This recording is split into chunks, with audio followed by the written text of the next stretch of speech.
আসসালামু আলাইকুম। আমি আজকে দেখাবো ডাল দিয়ে পিঠা তৈরি কিভাবে করবেন। আমি এখানে নিয়েছি মসুরি ডাল কিছু, তারপর আমি অফ ক্যামেরায় সিদ্ধ করে নিলাম। এখানে হালকা একটু হলুদ দিয়ে আর লবণ দিয়ে ভালোভাবে ফুটিয়ে নেবেন, আর কিছুই দেবেন না।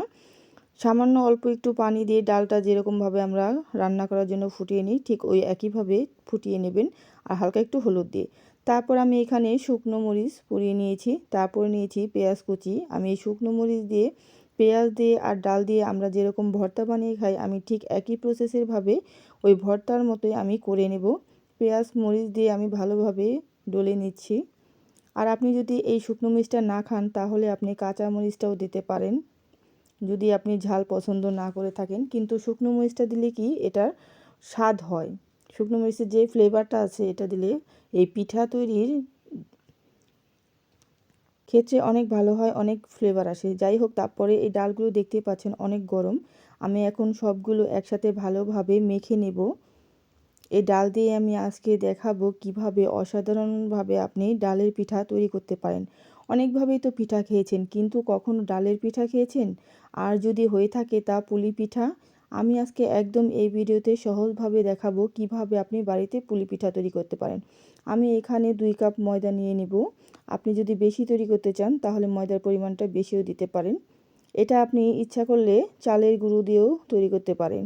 আমি ময়দা দিয়ে তৈরি করছি, এই জন্য 2 কাপ ময়দা নিয়ে নিলাম। তারপর দিয়ে দিলাম এখানে সাদা লবণ, তারপর সাদা সয়াবিন তেল।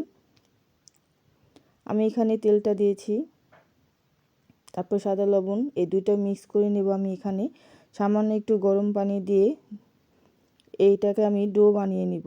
আর পানিটা কিন্তু একেবারে দেওয়া যাবে না, অল্প অল্প করে দিতে হবে, তা না হলে কিন্তু আপনার ডোটা একদম পাতলা হয়ে যাবে, যার কারণে রুটিটা বেলা যাবে না। আর কি, রুটি বেলার জন্য যতটুকু প্রয়োজন ততটুকু আপনাকে ওইভাবে নরম করে ডোটা বানিয়ে নিতে হবে। তারপর আমি একটা ইসের সাহায্যে সুন্দর করে ভালোভাবে মেখে নিচ্ছি। আমি আরও সামান্য একটু পরিমাণে পানি দিয়ে দিব, এই জন্য বারবার একটু পানি অল্প অল্প করে দিয়ে এটাকে ভালোভাবে মেখে নেব। কারণ একেবারে দিলে দেখা গেছে অনেক নরম হয়ে যায়। একদম পারফেক্টভাবে আমার ডোটা তৈরি হয়ে গেছে, দেখুন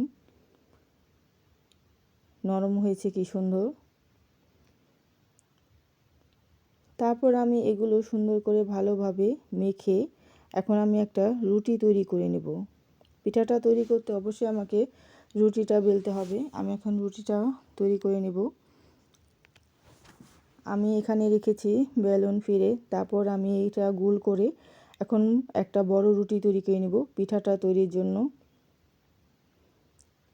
এখন আমি বড় করে সুন্দর একটু বড় সাইজে, যেন একটা রুটিতে অনেকগুলো পিঠা তৈরি হয়, সে আকার করে বড়ভাবে আমি একটা রুটি তৈরি করে নেব, দেখুন। আর দেখা গেছে আপনার ডোটা যদি একটু নরম হয় তাহলে আপনার রুটির বেলাটাও খুবই সহজ হয়ে যাবে। তারপর আমি একটা কিছু গোল আকৃতি দিয়ে আমি এখন এগুলোকে গোল গোল করে সুন্দর করে কেটে নেব। আপনি যদি ছোট করতে চান তাহলে ছোট করে নিতে পারেন, বা বড় করে নিলে বড় করতে পারেন। কারণ যেহেতু আমি এটা ডাল দিয়ে তৈরি করছি, এখানে ডালের পরিমাণটা একটু ভেতরে বেশি দিতে হবে, সেহেতু আপনার এই গোল আকৃতিটা একটু বড় হলে ভালো হয়। দেখুন, একটা রুটি দিয়ে আমি এখন 4টা পিঠা তৈরি করব। তারপর আমি এখানে 4টা করে নিলাম। দেখুন সবগুলোই কিন্তু গোল হয়েছে। এইভাবে কেটে নিলে আপনার পিঠাটা তৈরি করতে খুবই সহজ হবে।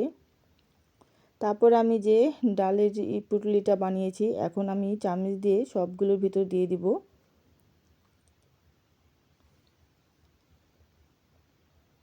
কত ধরনের তো পিঠা খেয়েছেন, কিন্তু একবার বাড়িতে ট্রাই করে দেখবেন এই ডালের পিঠাটা।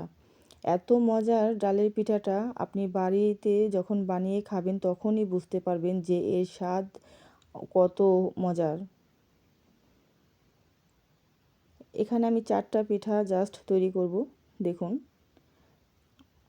আমি আপনাদের একদম সহজভাবে দেখানোর চেষ্টা করতেছি, এই জন্য আমি 4টা পিঠা তৈরি করে আপনাদের দেখাবো। তারপর আমি এটাকে হাত দিয়ে ভালোভাবে আস্তে আস্তে চেপে নেব, যেন সাইড দিয়ে বের না হয়ে যায়।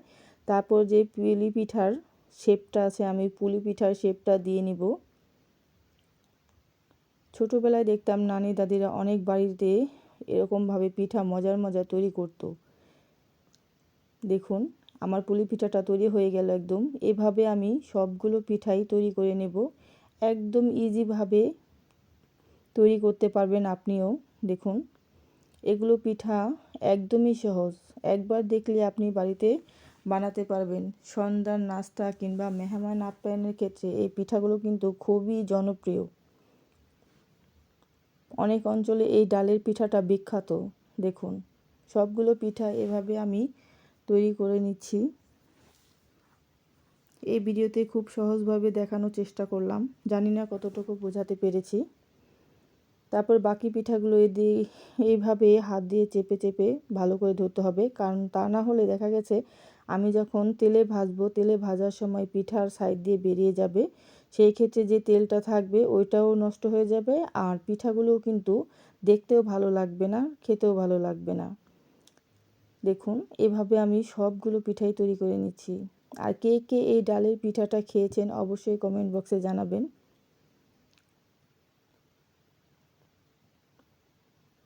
এইভাবে সবগুলো পিঠাই আমি তৈরি করে নেব। আর পিঠা খেতে কে না ভালোবাসে বলুন। এই শীতের মৌসুমে কিন্তু যখন আমরা অবসর সময় বসে থাকি তখন মনে চায় যে গরম গরম কোনো নাস্তা হলে কিন্তু আমাদের ভীষণই ভালো লাগে খেতে। যারা ঝাল খেতে পছন্দ করেন তারা তো আরও বেশি পছন্দ করে থাকেন। দেখুন সবগুলো পিঠা এভাবে আমি বাকি যে ডোটা আসলো সবগুলো পিঠা আমি তৈরি করে নিলাম। আমার পিঠা তৈরি হয়ে গেল। এখন আমি এগুলো সবগুলো গরম তেলে ভেজে নেব।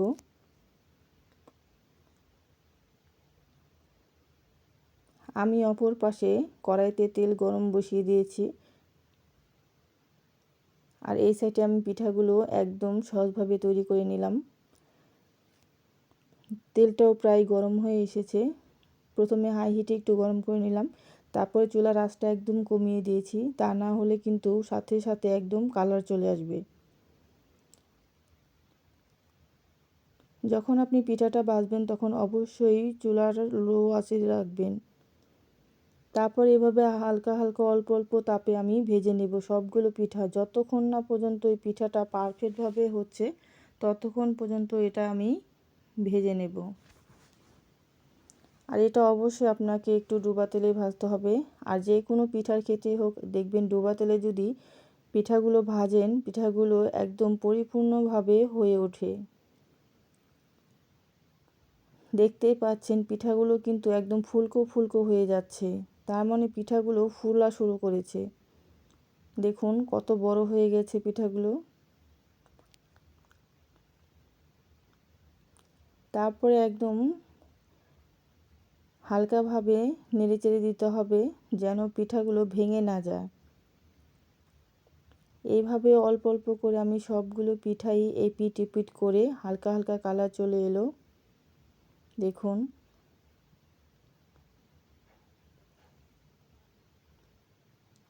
আর এই পুলি পিঠা খেতে কিন্তু ভীষণ মজার। এইভাবে আমি অনেকক্ষণ ধরে অল্প অল্প করে ভেজে নিলাম। সবগুলো পিঠাই আমার তৈরি হয়ে গেল। এখন আমি তুলে নেব পিঠাগুলো। আর যে বাকি পিঠাগুলো আছে সবগুলো আমি একই প্রসেসে একইভাবে ভেজে নিলাম। এই তেলে আমি দিয়ে দিলাম বাকি পিঠাগুলো। আর আমার এই পিঠার রেসিপিটি কেমন লাগলো অবশ্যই আমার কমেন্ট বক্সে জানাবেন। যদি আপনাদের ভালো লেগে থাকে তাহলে আমার ভিডিওটি বানানো সার্থক। কারণ একটা ভিডিও বানাতে যে কত কষ্ট হয় শুধু যারা ভিডিও তৈরি করে তারাই বুঝতে পারে যে একটা ভিডিওর পিছনে যে কত শ্রম থাকে। যদি আমার এই পিঠার ভিডিওটি ভালো লেগে থাকে তাহলে প্লিজ লাইক শেয়ার করে দেবেন।